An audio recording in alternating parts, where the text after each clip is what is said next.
দেবপ্রসাদ ব্যানার্জি দাকে। দাদা জয়গুরু। জয় গুরু মা, জয় গুরু।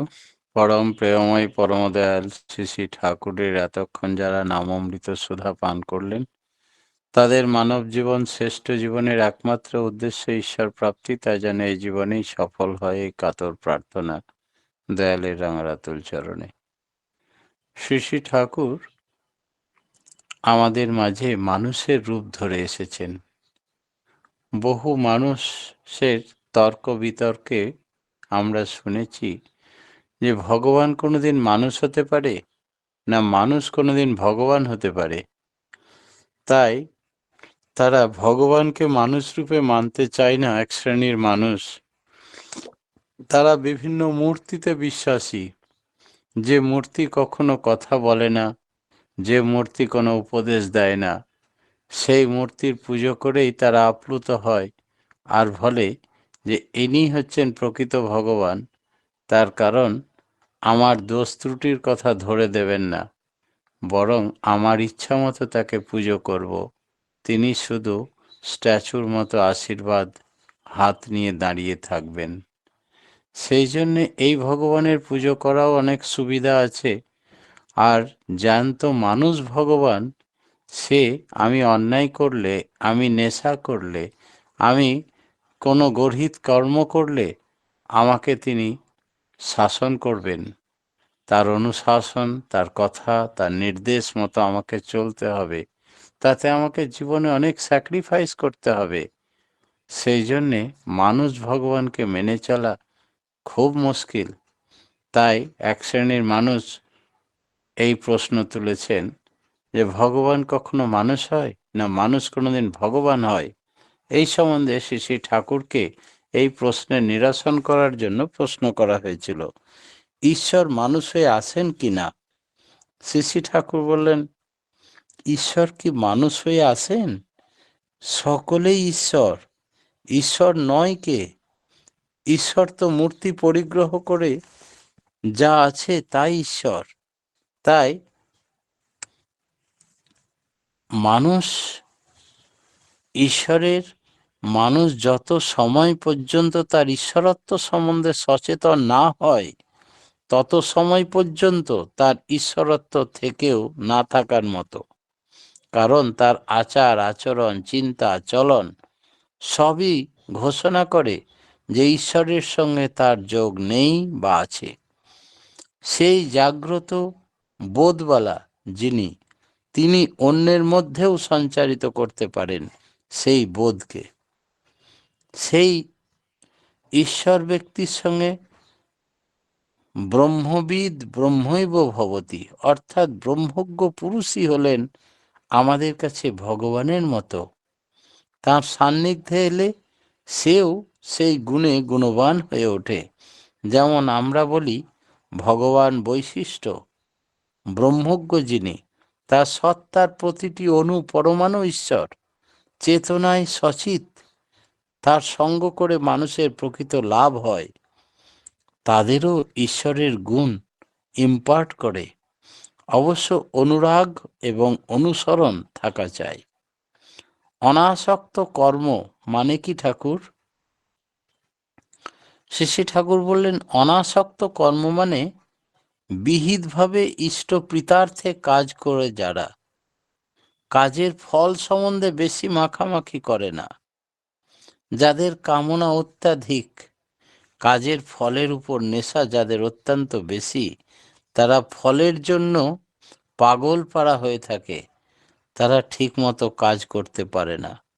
তাই নিজেদের জলদিবাজিতে ব্যর্থতা ডেকে নিয়ে আসে। কলিতে নাম করার ফল কখন ফলে? কথা প্রসঙ্গে ঠাকুর বললেন, কলিতে নামই নাকি সম্বল। কতজন কত রকমে সে নাম করে, আর করার ফল কি হয়? বিহিতভাবে যদি ফলাতে চায় তবে ফল ফলে, আর তা না করলে ফলাতে গিয়ে কিছুই হয় না, পণ্ডাশ্রম হয়। একটা কথাই আছে, কোটি জন্ম করে যদি নাম সংকীর্তন, তথাপি না পায় কেহ ব্রজের নন্দন। আবার আছে, একবার হরিনামে যত পাপ হরে, জীবের নাহিক সাধ্য তত পাপ করে। এই দুটো ব্যক্তি একবার হরিনামে যত পাপ হরে, জীবের সাধ্য নাই তত পাপ করে, এবং কোটি জন্ম করে যদি নাম সংকীর্তন, তথাপি না পায় কেহ ব্রজের নন্দন। এই দুটো কথা পরস্পর বিরোধী। ঠাকুর বললেন কোনো বিরোধ নেই। এই তাৎপর্য হচ্ছে এই যে, যান্ত্রিকভাবে অজস্রবার নাম করলেও ঈশ্বর লাভ বা আত্মশুদ্ধি হবে না। আবার যদি অনুরাগ ও একাগ্রতা নিয়ে কেউ একবারেও প্রাণ ভরে নাম করে, তাহলে তা মানুষকে পরিশুদ্ধ করে তুলতে পারে। অবশ্য এক কথায় ঠিক যে, কিছুটা আগ্রহ নিয়ে নাম করতে করতে নামের প্রভাবে ধীরে ধীরে অনুরাগ গজায়। মোটের উপর নাম করাই ভালো। পরমপিতাকে পাওয়া মানে কি ঠাকুর? ঠাকুর বললেন, পরমপিতাকে চাওয়া চাই, তবে তো পাওয়া যায়। মনে প্রাণে পরমপিতাকে পেতে হবে, চাইতে হবে। কামনা যদি রাখতে হয়, তবে তাকে পাবার কামনা একমাত্র। এই প্রবল ইচ্ছা বা কামনা থেকেই সদ্গুরুর দীক্ষা হয়, পুরুষোত্তমের দীক্ষা পাওয়া যায়। আর তাকে পাওয়া মানে, তাকে প্রাপ্তি মানে তাকে আপ্তি। তিনি যদি আমার চলন চরিত্রের প্রতি পদক্ষেপে স্ফুরিত হয়ে ওঠেন, তার চরিত্র যদি আমার মধ্যে আমার মতো করে সক্রিয় জাগ্রত হয়ে ওঠে, তবেই তাকেই বলা হয় পরমপিতাকে পাওয়া। শুধু দীক্ষা নিলেই পাওয়া হয় না, প্রতি মুহূর্তে তার আদেশ নির্দেশ পরিপালনের জন্য আকুতি, আপ্রাণতা, টান, অনুরাগ, ভালোবাসা, যাতে করে আমার চলন চরিত্রের পরিবর্তন হয়, তখনই আমরা ঈশ্বরের পরমপিতার হয়ে উঠি।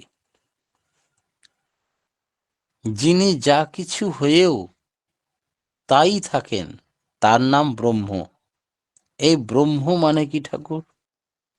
ঠাকুর বললেন, যিনি যা কিছু হয়েও নিজেরতে অটুট থাকেন, তার নাম ব্রহ্ম। মানে, যেমন ধরো চিনির রথ, চিনির হাতি, চিনির গাড়ি, চিনির ঘোড়া, কত আকারের চিনির ঢিপ ঢাপ করে তৈরি করেছে। মূলত চিনি ছাড়া আর কিছু নয়, কিন্তু সবকে গুঁড়ো করলে ওই চিনি। তেমনি নানা রকম নাম রূপের খোলস ধারণ করলেও মূলে যিনি আছেন, তিনি সেই ব্রহ্ম। আমাদের খোলস আলাদা, আমাদের চেহারা আলাদা, কিন্তু আমাদের অন্তরের পরিচালক, মালিক, অনু, গঠন সব ওই মূল একক হচ্ছে ওই নাম। ইলেকট্রন, প্রোটন, নিউট্রনকে ভাঙলে হয় ঘূর্ণন, আর ঘূর্ণনকে ভাঙলে পাওয়া যায় সাউন্ড বা আওয়াজ বা নাম বা ভাইব্রেশন। এই নাম থেকেই পৃথিবীর সব কিছু সৃষ্টি। প্রকৃতি বলো, দেবকুল বলো, জীবকুল বলো, জড়কুল বলো, সব কিছু। তাই সৃষ্টির আদিতে এক অহম বহু স্বামী, তিনি তার ইচ্ছায় বহু হয়েছেন আর সর্বত্র নিজে ছড়িয়ে আছেন। তবু আবার মানব দেহ ধারণ করে এসছেন বলে সেখানেও তিনি অটুট থাকেন একই সঙ্গে। তাই ব্যষ্টি ও সমষ্টি কোনোটাকেই অস্বীকার করা যাবে না। তিনি একধারে অব্যয়, প্রাজ্ঞ, আবার তিনি ব্রহ্ম। তিনি কিছুই নয়। আপনি প্রভু, সৃষ্টি বাঁধন পড়ে বাঁধা সবার কাছে, কিন্তু কোনোটাতেই তিনি আবদ্ধ নন। এটা উপলব্ধি করার বিষয়। এই সত্যকে উপলব্ধি করে সবার মধ্যে নিজেকে দেখে, অথবা এক ব্রহ্মকে সর্বত্র নজরে দেখতে পায় সেই ভক্ত, যাহা যাহা নেত্র পড়ে তাহা তাহা কৃষ্ণ ফুরে। এই প্রেম সেবা মজ্জাগত হয়ে ওঠে যখন, তাদের ভিতরে এই চারিত্রিক লক্ষণ প্রকাশ পায়। এই ব্রহ্মজ্ঞানের দম্ভ করে যারা, তারা কিন্তু মেকিমাল। ব্রহ্মজ্ঞানের দম্ভ হয় না, ব্রহ্মজ্ঞান উপলব্ধি হয়। কোনো দুর্ঘটনার জড়িতদের সবাইকে কি একই পাপ থাকে? একটা ট্রেন দুর্ঘটনা যদি হয়, সেখানে তো নানা রকমের জায়গার লোক একত্রে থাকে। তাদের কি একই ধরনের পাপ ছিল যে তাদের ভোগান্তি একই রকম হলো? এর কি ব্যাখ্যা? শ্রী শ্রী ঠাকুর বললেন, আমরা অপকর্ম যা করি তা হয়তো আমাদের স্মরণে থাকে না, কিন্তু তা যে বুৎপত্তি সৃষ্টি করে সেটা আমাদের মাথায় থাকে এবং আমরা সেইভাবে চালিত হই। বহু গুণের সমান ধাঁচের অপকর্ম একটা সত্তাঘাতী অভিন্ন বিপদ হয়তো আমন্ত্রণ করে। আর এই ভাবাপন্ন বহুজন হয়তো একদিন একটা ট্রেনে চাপলো, তাদের টিউনিং হলো, তাদের কর্মফলের অশুভ প্রভাব তাদের পরিবেশকেও ভ্রান্তির পথে পরিচালিত করে, একটা দুর্ঘটনা সৃষ্টি করে তোলে। এমনি করে হয়তো রেলের লাইনম্যান ভুল করে বসলো। আবার অনেক সময় একই সঙ্গে প্রাকৃতিক দুর্যোগের সংযোগ ঘটল, হয়তো তখন এমন কুয়াশা দেখা দিল যে পথ আর দেখা গেল না। বহু ব্যাপার জড়ানো থাকে যা আমরা জানি না। আমাদের দৃষ্টির পরিধি কতখানি? এই দৃষ্টি স্বচ্ছ হয় যদি মানুষ সুকেন্দ্রিক চলনে চলে, তখন তার বুদ্ধি একটা শাশ্বত ধাঁচে ক্রিয়া করে।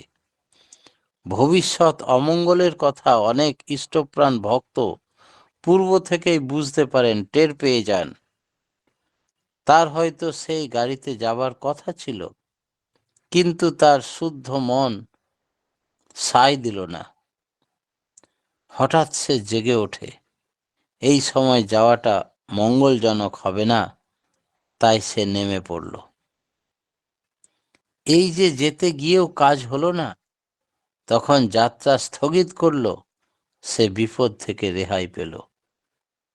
এমনটা হামেশাই ঘটে থাকে। এর পিছনে হচ্ছে ওই সুকেন্দ্রিকতা। যিনি সকলের স্রষ্টা, তার প্রতি যদি কেন্দ্রায়িত হয়ে থাকা যায়, তবে তিনি সজাগ করে দেন, চেতনা জাগিয়ে দেন, যে কোনো বাহানায় তাকে সরিয়ে দেন, বিপদ আপদ থেকে রক্ষা করেন। ওই মূল খুঁটিটা, সেটাকে ধরে রাখতে হবে। তবে আর হাজারো ডাল পেশা হলেও সেই মুসুর দানাটা রক্ষা পায় যে খুঁটিটাকে ধরে থাকে জাঁতার। অবতার পুরুষের প্রকৃষ্ট পরিচয় কি? শ্রী শ্রী ঠাকুর বললেন, তিনি হন বৈশিষ্ট্যপালী, আপূর্যমান। পূর্বতন অবতারদের প্রতি তাঁর থাকে অকাঠ্য অনুরাগ এবং তাদের তিনি প্রতিষ্ঠা করে চলেন। উৎসমুখীনতা তার চরিত্রগত লক্ষণ।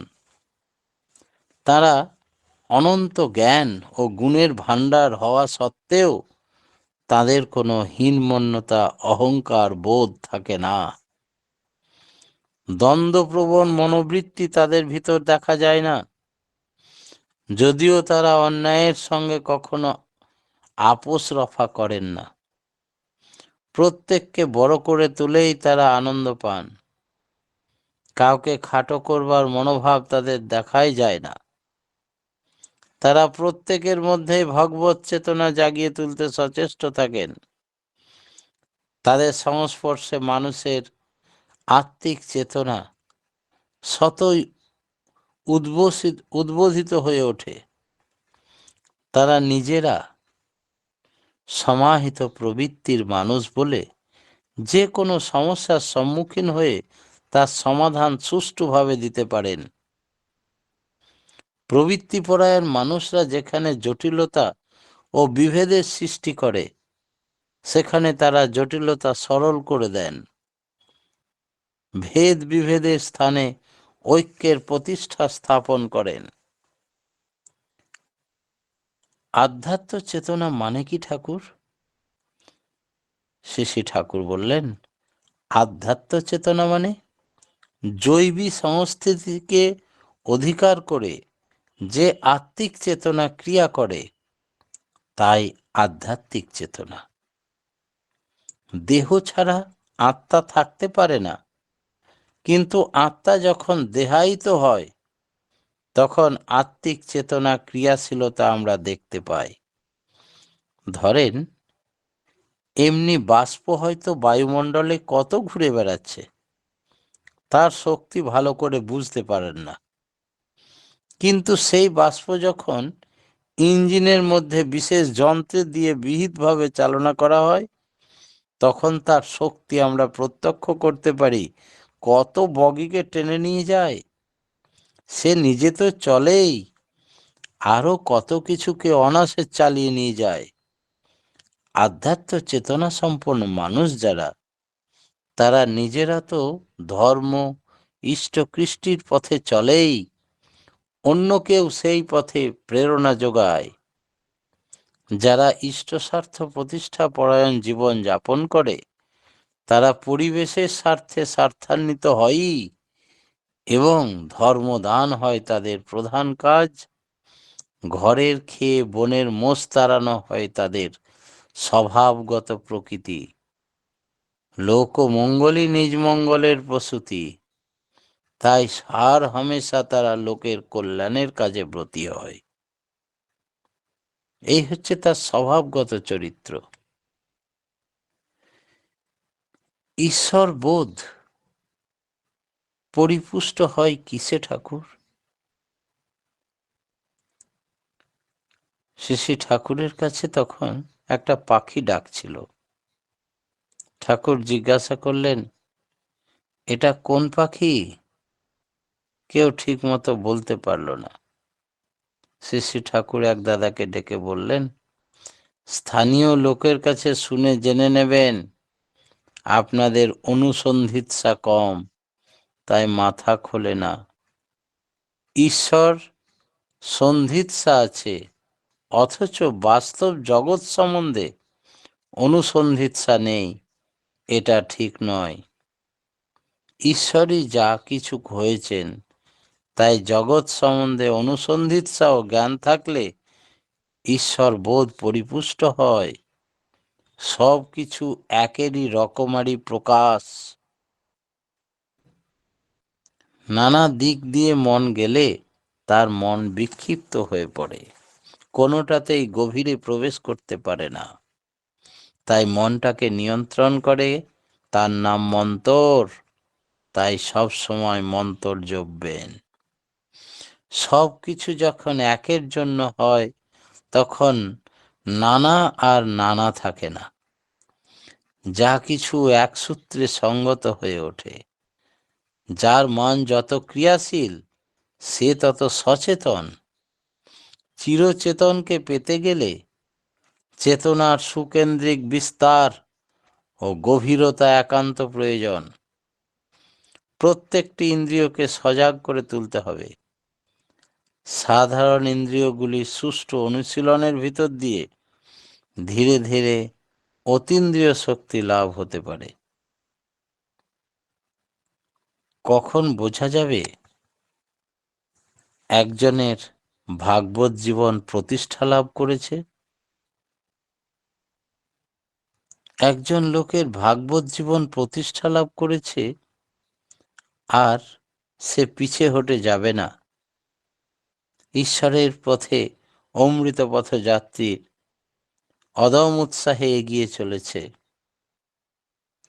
এই প্রশ্নের উত্তরে ঠাকুর একটি বাণী দিয়ে বললেন, তোমার ইষ্ট আচার্য বা সদ্গুরুর প্রতি যখনই এমন ভর অনুরাগ সৃষ্টি হবে, যে অনুরাগ তার অবজ্ঞা, অবহেলা, আঘাত, সংঘাতেও অচ্যুত, অবাধ্য, অনিবার্য হয়ে তোমাকে তাতে একান্ত প্রীতিসম্পন্ন করে তুলবে, এমন মানসিক অবস্থা তোমার হতে হবে।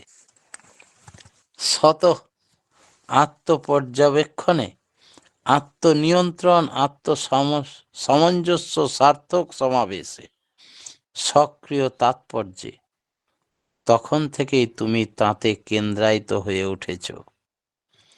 তার জীবন, তার চাহিদার সমস্ত বোধ নিয়ে তোমার চরিত্র প্রাঞ্জল হয়ে উঠতে আরম্ভ করেছে। তোমার প্রবৃত্তির কোনো কিছু চাহিদা তাকে চাওয়ার অন্তরায় হয়ে কোনো ক্রমেই যখন দাঁড়াতে পারছে না, প্রবৃত্তিগুলি নিয়ন্ত্রণে সার্থক সংহত হতে, তখন থেকেই শুরু হয়েছে তার প্রতি তিলমাত্র বিরূপ বা বিদ্বেষ ভাবের কারণও যখন তাতে আরো অনুরাগ উদ্দীপী হয়ে করে তুলেছে, একটা সংঘাত মথিত প্রীতি প্রেরণার উদ্দীপনায় শত নিয়ন্ত্রিত হয়ে তখন থেকেই তোমার আধ্যাত্মিক জীবন জন্মগ্রহণ করেছে। পূর্ব কর্মফল, নিয়তির দূরপানের ডাইনির আকর্ষণ সবগুলি ব্যর্থ হতে আরম্ভ করেছে। ভাগবত জন্ম তোমার আরম্ভ হলো তখন থেকেই। তুমি তাকে লাভ করতে পারবে অভিউদ্গতা হয়ে তোমার জীবনে সমগীতি সম্মোহন সুরে দিগন্তের বিজয় বার্তা বহন করতে শুরু করেছে। কি অপূর্ব কথা বললেন শ্রী ঠাকুর, যে কোনো রকমেই তার উপরে রাগ, বিদ্বেষ, এই ভাব আমাদের থাকবে না। যাকে আমরা ভালোবাসবো সে যতই অবজ্ঞা করুক, তিরস্কার করুক, অবহেলা করুক, তবুও আঘাত সংঘাতেও অচ্যুত, অবাধ্য, অনিবার্য তাকে একান্ত প্রীতিসম্পন্ন করে তুলব, তখনই জানবো তার প্রতি আমার ভালোবাসা জন্মেছে এবং আমার উন্নতি, লাস্টে বললেন দিগন্তের জয়বার্তা, বিজয় বার্তা তখন থেকেই বহন করতে শুরু করেছে। পরমপিতার রাঙারাতুল চরণে আমাদের যেন ইষ্টের প্রতি এমন অচ্যুত অনুরাগ, ভালোবাসা আমরা কখনো বিচলিত না হই, আমাদের উত্তরোত্তর যেন তার প্রতি প্রেম, ভক্তি, ভালোবাসা বাড়তেই থাকে।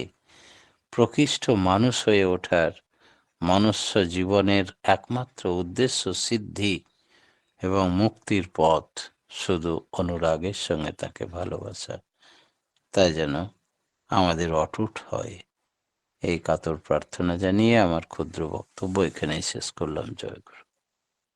জয় গুরু দাদা, খুব সুন্দর আলোচনা শুনলাম। শ্রী ঠাকুর মানব রূপ নিয়ে ধরাধামে এসেছেন, আমাদের ঈশ্বরত্ব জাগিয়ে তোলার জন্য তিনি এসেছেন। কলিতে নামই সম্বল, অনুরাগ ও একাগ্রতা নিয়ে নাম করলে মানুষ পরিশুদ্ধ হয়। আমাদের চলন চরিত্রে স্ফুরিত হয়ে উঠলে পরমপিতাকে লাভ করতে পারি। তিনি ব্রহ্মণ। সুকেন্দ্রিক চলনে চললে পরবর্তী দুর্ঘটনা পূর্বে জানতে পারি আমরা। তিনি বৈশিষ্ট্যপালী, আপূর্যমান। আধ্যাত্ম চেতনা মানুষের প্রধান কাজ হলো অপরের মঙ্গল কামনা করা। সবসময় মন্ত্র জপলে চেতনার বিকাশ হয়, প্রবৃত্তিগুলো নিয়ন্ত্রিত হয়, পূর্ব কর্মফল ব্যর্থ হয়, ভাগবত জন্ম তখন শুরু হয়, আর দিগন্তের যাত্রা তখন শুরু হয়। খুব সুন্দর আলোচনা দাদা, আমরা সমৃদ্ধ হলাম। পরমপিতা রাঙারাতুল চরণে আপনার সার্বিক মঙ্গল কামনা করি। আপনি সপরিবার, সপরিবেশ নিরোগ সুস্থ জীবন যাপন করুন, আর এভাবে আলোচনা করে আমাদের চেতনার বিকাশ ঘটান, এই প্রার্থনা করি দয়ালে রাঙারাতুল চরণে। জয়